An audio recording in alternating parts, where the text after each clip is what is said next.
Oh, do but think you stand upon the rivage and behold a city on the inconstant billows dancing, for so appears this fleet majestical.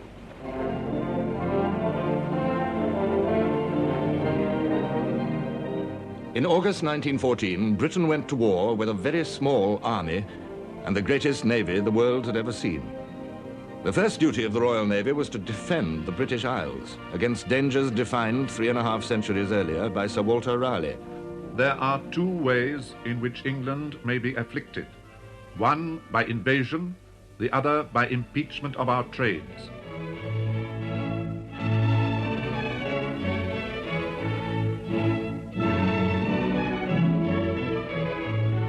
A 100 years after Raleigh, the Marquis of Halifax wrote, "To the question, what shall we do to be saved in this world? There is no other answer but this. Look to your moat. The first article of an Englishman's political creed must be that he believeth in the sea." Ever since Trafalgar in 1805, Britain's fleet majestical had been the envy and despair of other powers. "Wherever there's water to float a ship," said Napoleon, "we're sure to find you in the way."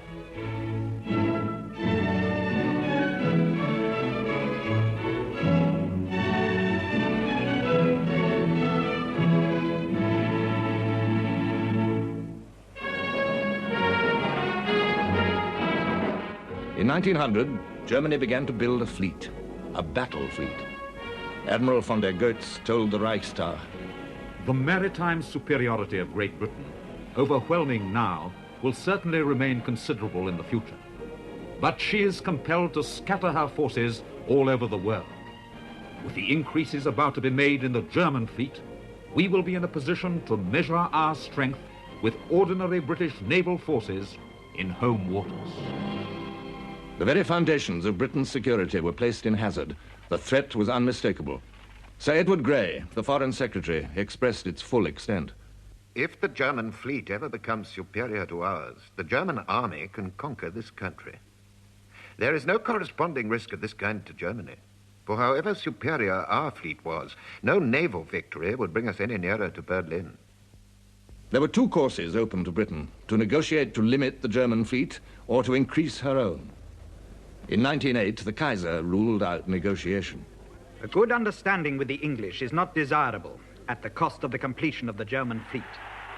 Whether the British like it or not is immaterial. If they want war, they can have it. We are not afraid of it." Britain met the challenge by stripping her overseas stations and concentrating her scattered navy in home waters. Sir John Fisher, First Sea Lord, wrote reassuringly, "We will soon have in home waters 2 fleets, each of which is incomparably superior to the entire German fleet fully mobilized for war. So sleep easy in your beds." Battleships and cruisers returned home from distant oceans, a holiday for the Arab smuggler or the Malay buccaneer. Yet this was not enough. In 1906, Britain had launched HMS Dreadnought, faster, bigger, more heavily armed. All existing battleships were rendered obsolete. And in theory, all the shipbuilding nations were now on equal terms. The naval race began.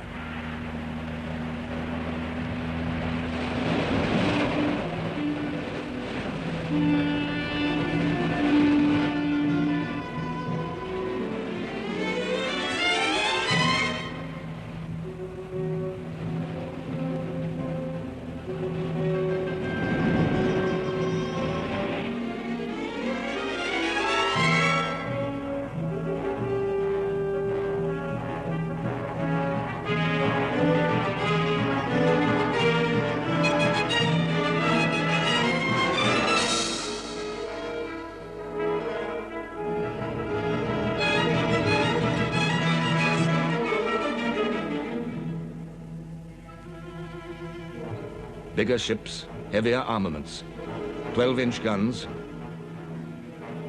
13.5-inch guns, 15-inch guns.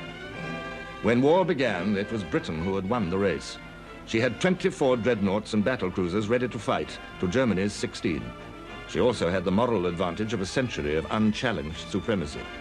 One of the officers on board the ship where I served said one of the first days after the outbreak of war I'm quite sure all of us will find our bones lying at the bottom of the sea within the next 10 days, and I've decided to eat nothing until my death, red caviar.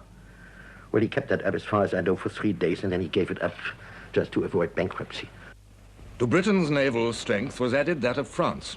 German policy had made allies of the old enemies of Trafalgar. Together, the Allied fleets ringed the German and Austrian fortress of Europe. Colonial possessions throughout the world provided the fleets of Britain and France and Germany with bases for supplies and repairs. They also formed a network of radio stations, connecting distant squadrons with their home command. Above all, they served as coaling stations. To steamships, coal was life. A heavy ship ate a ton of coal for every mile steamed at high speed.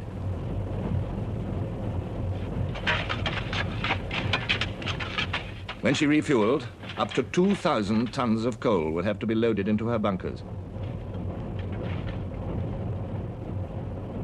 So, across the world, the naval powers had built up chains of coaling stations, and the filthy colliers that replenished them were the sinews of naval glory.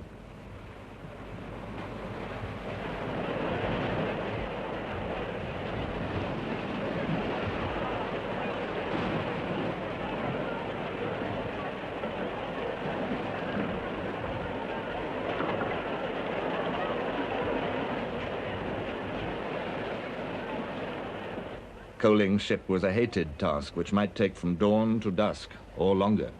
It was all right while we was breaking the surface of the coal, but as you got lower and lower into the hole, so it got terrible. In fact, you was eating coal dust all the time we were down there. Your nose got blocked up, your eyes got blocked up, and we were jolly thankful when it was finished. Only one more day of coaling, one more day, oh, rock and roll me over. Only one more day, only one more day of working. One more day, oh, rock and roll me over. Only one more day.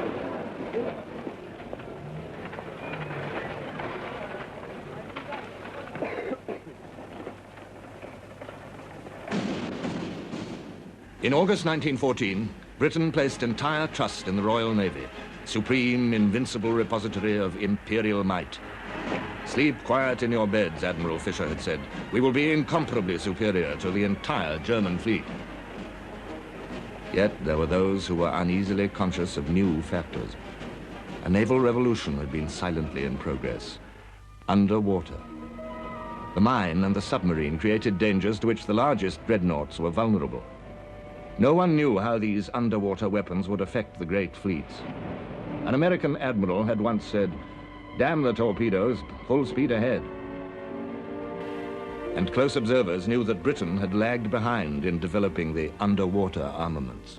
We had no efficient mine, no properly fitted minesweepers, no arrangements for guarding our ships against mines, no anti-submarine precautions, no safe harbor for our fleet. The lack of submarine defenses for the British fleet, even in its home base, haunted the Commander-in-Chief, Admiral Jellicoe. I was always far more concerned for the safety of the fleet when it was at anchor in Scapa Flow in the early days of the war than I was when the fleet was at sea. Unsuspected uncertainties hovered around the Royal Navy as it went to war.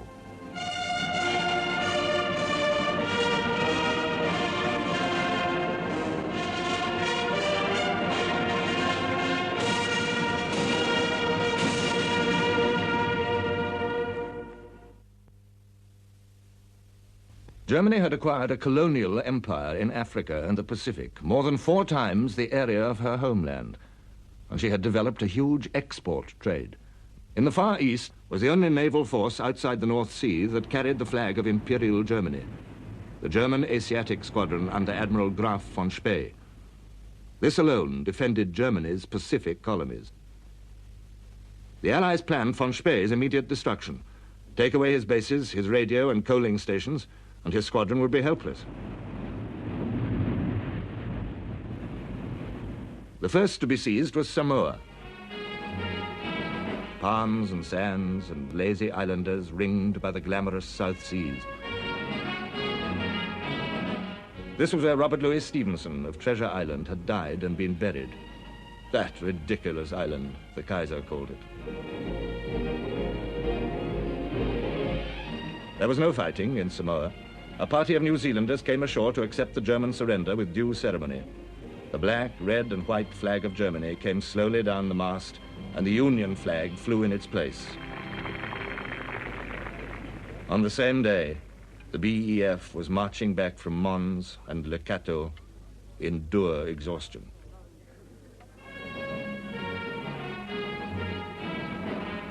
On September the 10th, the remote tropical war moved to another German island, New Pomerania, off the coast of New Guinea.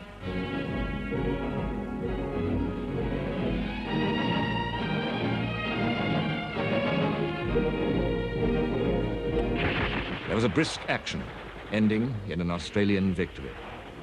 On September the 15th, the whole of German New Guinea surrendered. Australia, in her first campaign of conquest, had added 90,000 square miles to the British Empire at a cost of 6 dead and 4 wounded. But Germany's strongest Pacific colony and von Spee's main base was Tsingtao on the Kiao Chau Peninsula of China. Its governor telegraphed to Berlin, Tsingtao is impregnable. It cannot be taken from the sea, and no one would try from the land. but it could be besieged. Japanese, British, and Indian troops landed on September the 2nd.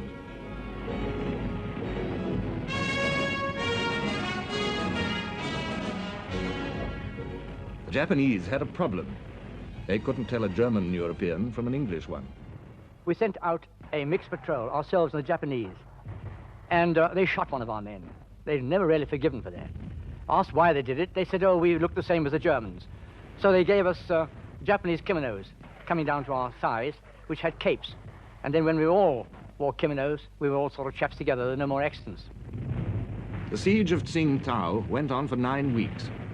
The Japanese brought up heavy howitzers to smash the forts, as the Germans had smashed Liège and Namur. We were out resting now on the 6th and 7th. We were behind a ridge, nice cover. And all of a sudden, the Japanese officer coming on horseback, full gallop. He says, Germans finish, Germans finish. White flag is up. And they surrendered on the 7th, on a Sunday morning, the 7th of November. Now the last islands to fly the German flag in the Pacific fell one by one. The Marianas and the Carolines, the Marshalls and Bougainville. And one by one, Admiral von Spee lost his hopes of coal and succor. His sleek ships steamed on in isolation. Winston Churchill described his dilemma. With the blockade of Tsingtao, he was cut off from his only base on that side of the world. To steam at full speed or at high speed for any length of time on any quest was to use up his life rapidly. He was a cut flower in a vase, fair to see, yet bound to die.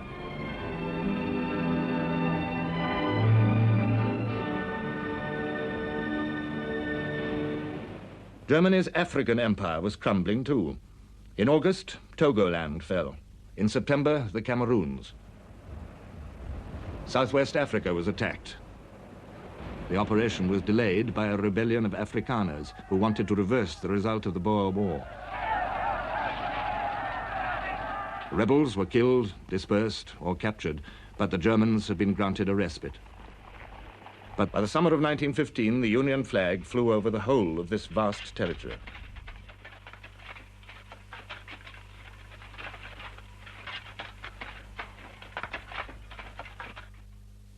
The first invasion of German East Africa ended in rout. A British and Indian force, poorly commanded and poorly trained, landed on the swampy coast.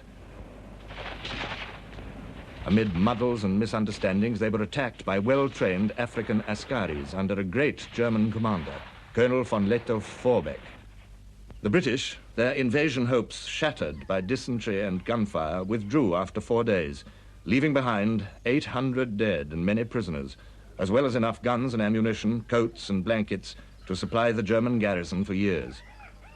Von Lettow-Vorbeck and his mobile force of never more than 15,000 harassed up to 130,000 Allied troops till the very end of the war.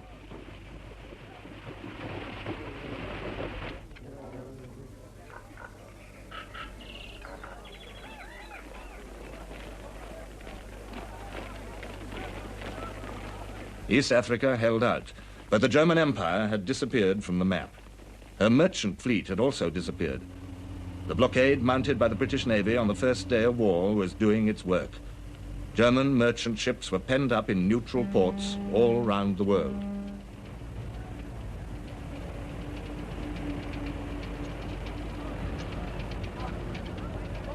Ships of neutral nations were prevented from bringing her any materials of war. This created an instant source of friction between Britain and America. Lloyd George wrote, Germany's chief power was on land, Britain's on the sea. Germany's invasion of Belgium, her devastation of France, might arouse disinterested wrath in America, but it did not touch American pockets. On the other hand, Britain's firm measures to prevent contraband of war from reaching Germany and her wide and constantly widening interpretation of contraband caused serious inconvenience to American shipping and direct interference with American business. It was a test of diplomacy as Britain and Germany competed for America's sympathy.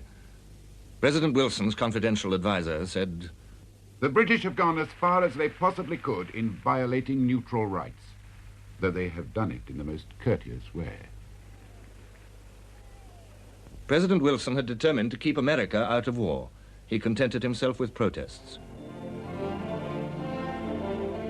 And now, under the protection of the Royal Navy, soldiers from Britain and the British Empire poured unmolested into France and Egypt.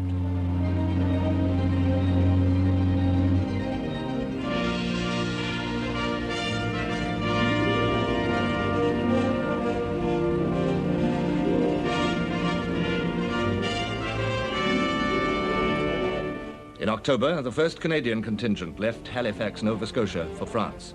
Over 31,000 soldiers, the greatest concentration ever carried by ship in a single journey. Everywhere, the oceans were a broad and safe high road for the Allies. For troops from India, sailing to protect the oil fields of the Persian Gulf.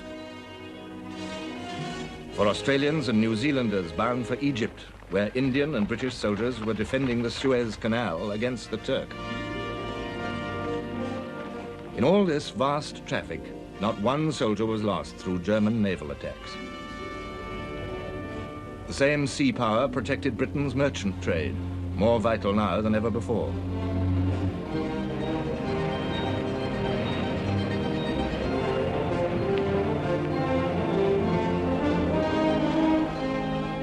Everywhere, the Allies sailed safely over the oceans under the wing of the Royal Navy.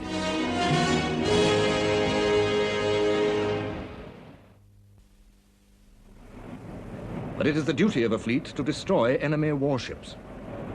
On August the 28th, the Admiralty planned a daring assault deep into German home waters.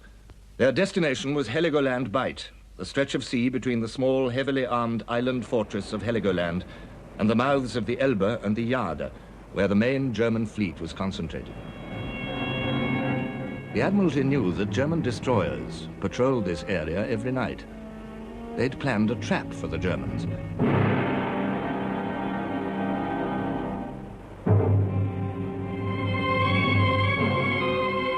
But when German light cruisers appeared on the scene, the British destroyers found themselves in difficulties.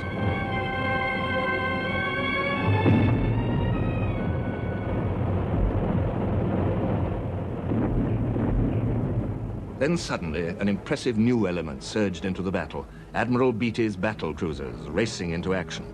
They quickly pounded the German cruisers into wrecks with their big guns.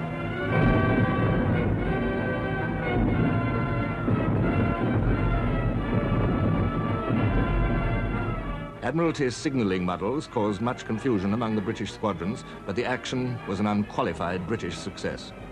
They lost no ships. The Germans lost 3 cruisers and a destroyer, a defeat right on their own doorstep. Admiral Tirpitz, creator of the High Seas Fleet, lamented, "It was a day fateful for the work of our Navy. The Emperor did not want losses of this sort. Orders were issued by the Kaiser, framed to restrict still further the initiative of the Commander-in-Chief of the North Sea Fleet. The loss of ships was to be avoided. Fleet sorties and any greater undertakings must be approved by the Kaiser in advance. Germany turned to her underwater weapons. The frightening potential of mine and torpedo was still a haunting enigma.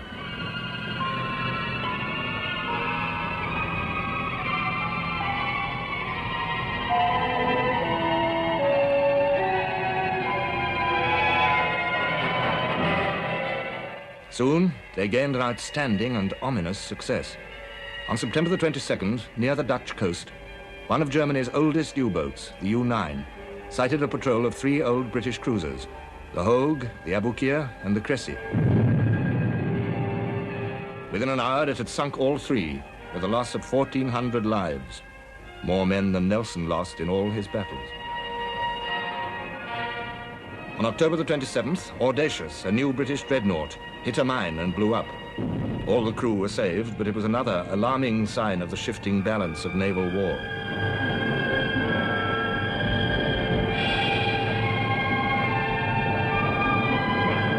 On the surface, too, Germany still boasted one conspicuous success. The cruiser Emden, detached from von Spee's squadron, was pursuing a hectic and brilliant career of destruction in the busy sea lanes of the Indian Ocean. She was a scarlet pimpernel of the sea, gallant, elusive, always springing surprises on her pursuers. Emden's exploits rang round the world. She captured or sank merchant ship after merchant ship.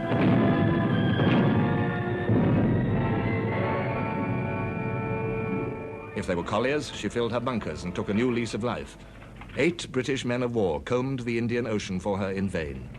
Marine insurance rates rocketed. She delayed the sailing of a New Zealand troop convoy. She entered Penang harbor and sank a Russian and a French warship.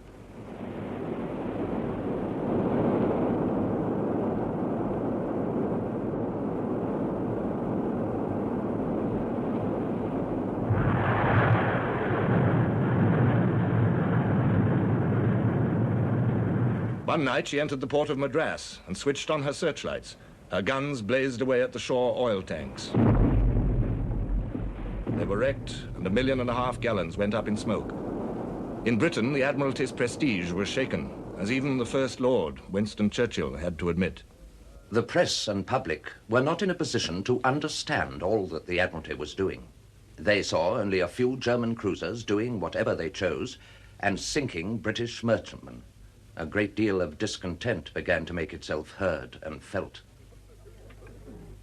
After 2 profitable months, Emden sailed to the Cocos Islands and sent a landing party ashore to wreck the radio station.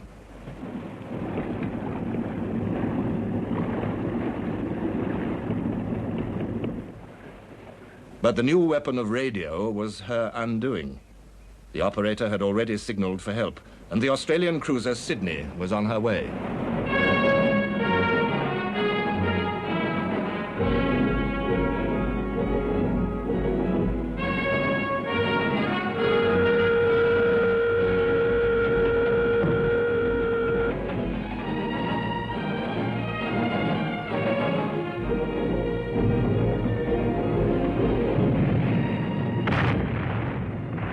Emden, outgunned and outranged, ran herself onto a reef. The Indian Ocean was safe again. Now the flame of German naval imperialism was flickering out. Only von Spee remained. From the outbreak of war, he had eluded his pursuers.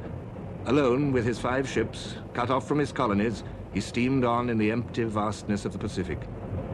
Every day, Churchill studied charts of his possible position and stared at his Admiralty map, pondering where the Asiatic squadron might be. At last, news came that it was sailing towards the coast of Chile. Admiral Craddock, commanding a British squadron in the Pacific, was ordered to hunt him down. Craddock wrote, "Somehow, I think we shall say how do you do to these Teutonic gentlemen. I'm generally pretty lucky, and we don't want any more disappointments." Craddock, with the old cruisers Good Hope and Monmouth, and the light cruiser Glasgow and the armed merchant cruiser Otranto, found von Spee near the Bay of Coronel, off the coast of Chile. We formed single line ahead, and Good Hope fired a ranging shot, which was short. The enemy then opened up with repelling salvos. We did not possess that method of firing, but it soon became apparent to us that both the Monmouth and the Good Hope were under severe punishment. About 1 hour, there was a terrific explosion in the Good Hope, and she went up like a huge bouquet and disappeared. And after that, they concentrated on the Monmouth and us. And the Monmouth was soon in trouble and could make very little effective reply. The Monmouth sank, and the whole crew was drowned. Craddock, too, was drowned with the crew of the Good Hope. A fellow admiral said of him, "Poor Kit Craddock. He'd always wanted to die on the hunting field or in action."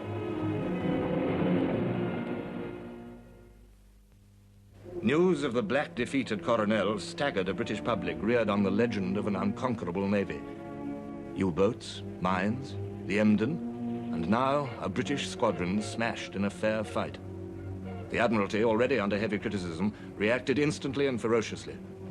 The battle cruisers Invincible and Inflexible were ordered out to find von Spee and destroy him. There was to be no delay. The Admiral Superintendent, Devonport, reports that the earliest possible date for completion of Invincible and Inflexible is midnight the 13th of November. Admiralty to CMC Devonport. Ships are to sail Wednesday, the 11th of November. They are needed for war service and dockyard arrangements must conform. If necessary, dockyard men should be sent away in the ships to return as opportunity may offer.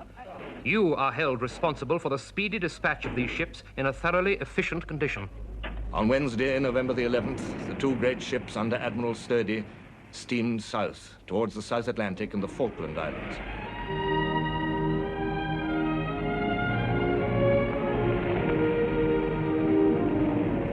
"45 Allied warships were now after von Spee's blood.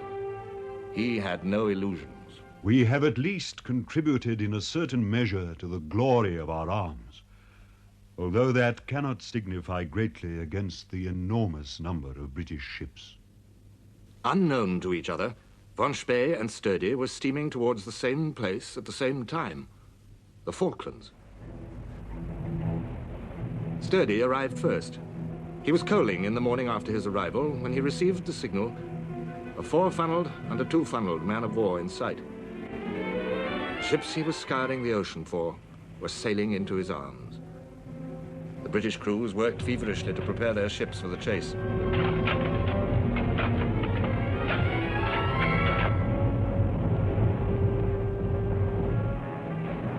The Germans at first thought they had surprised a cruiser squadron.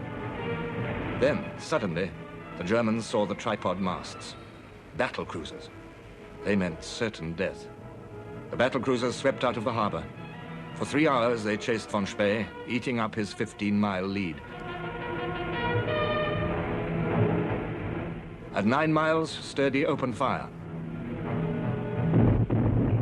The Scharnhorst and the Gneisenau fought back gallantly, but they had no hope.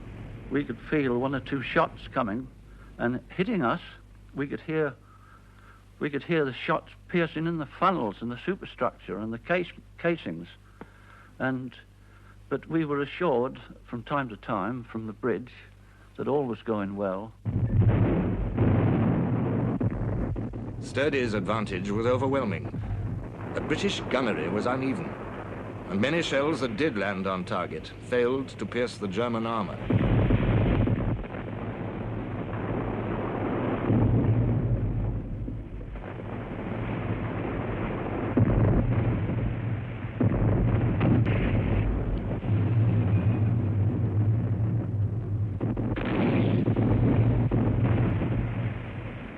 It was 5 hours before Scharnhorst sank.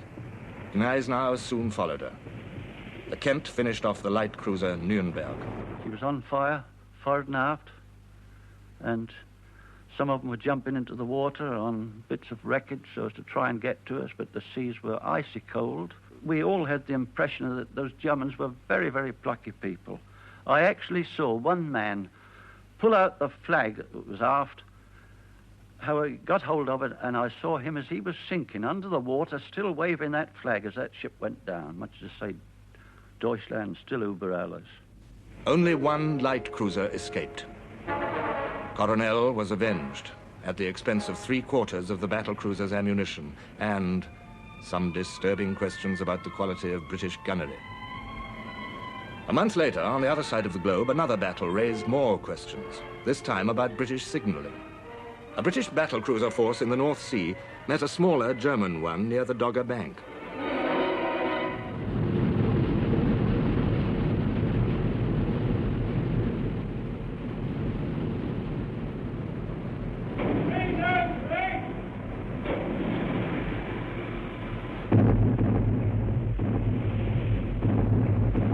Their heavy cruiser, Blücher, was badly hit and burning. She began to slow down. The British flagship, also damaged and her radio gone, flag signaled the other ships to continue chasing the fleeing Germans. But by a combination of mistakes, the whole force stopped pursuing and turned on the already doomed Blücher.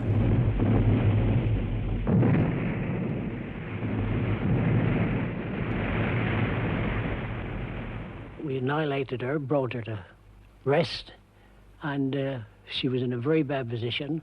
But the most extraordinary thing about it was that she was heeling over, and there must have been over 1,000 men clambering up the deck onto the side of the ship. And as she steadily rolled over again, so they was sliding down the side of the ship into the water. The German battle cruisers escaped. Safe in harbour again after their brief foray, they returned to their old passive role. But recreation was not victory. The German fleet had little to show after 6 months of war, except confirmation of the Kaiser's fears. The British Grand Fleet was too strong for them. Morale was in danger. The Kaiser had to issue a special order to his fleet. I urge you to maintain a spirit of cheerful fulfillment of duty, even when there has so far been no opportunity in the face of the enemy, or where, in all human probability, no such opportunity is likely to occur at all. The German Navy had failed. But the British had not entirely succeeded. 6 months of war had revealed ominous weaknesses in British training. It was a fine training of character and seamanship in the long tradition of Drake and Nelson, but less adapted to the technology of modern naval war. At Dogger and Heligoland, there had been grave signaling errors. At the Falklands, Sturdy's guns took 5 hours to sink von Spee, whereas at Coronel, von Spee had destroyed Craddock in an hour. The main base at Scapa Flow was still weakly defended against U-boats. Thoughtful observers noted defects in British equipment and in tactics. The long lack of a naval staff was beginning to tell. Yet the balance sheet was decidedly in Britain's favor. The German Navy might still be powerful and intact, but her fleet was penned up in harbor. Her merchant ships had disappeared from the seas, and all her colonies had been seized.